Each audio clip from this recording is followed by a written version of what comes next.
tavallaan keissin tavoitteena on kuitenkin vaan luoda sitä sellaista sosiaalista kanssakäymistä. Tehtäisiin siellä niinku fyysisesti tämmöiset auton pesulat, niinku ne harjakset siihen, kun tuu hissistä tulos, niin silloin on pakko pestä sun se titteli kokonaan pois. Eikä siellä kaikki on ihan sama-arvoisia, kun tulet sisään. Onko seminaari kuitenkin sit epävirallista virkistystoimintaa osittain? Siis niinku tästä jättiseminaarit voitaisiin niinku saman tien niinku lopettaa, koska ne, niinku se asiasisältö mikä siellä on, niin sen sä voit tosiaan katsoa niinku ruudulta. Kun tulee se jäykkyyslappu tuolla taululla, niin se voisi ehkä jotenkin yrittää päästä siitä eroon.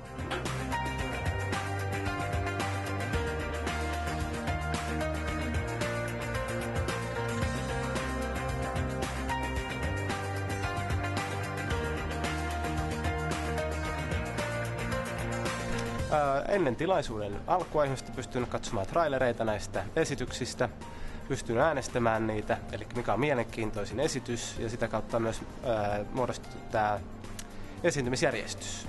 Tilaisuuden aikana pystytään myös tekemään kyselyitä, pystyy ihmiset kommentoimaan esityksiä, ja jokainen on pystynyt rekisteröitymään tähän tilaisuuteen etukäteen. Tilaisuuden jälkeen nämä kaikki esitykset on tallella videolla ja ne lähetetään nettiin ja netistä ne on katsottavissa myös myöhemmin. Onko se seminaarin seuraaminen ollut yhtään kivempaa tuollaisella nojatuolilla tai siellä, missä voi läppäriä käyttää ihan rauhassa? On ollut.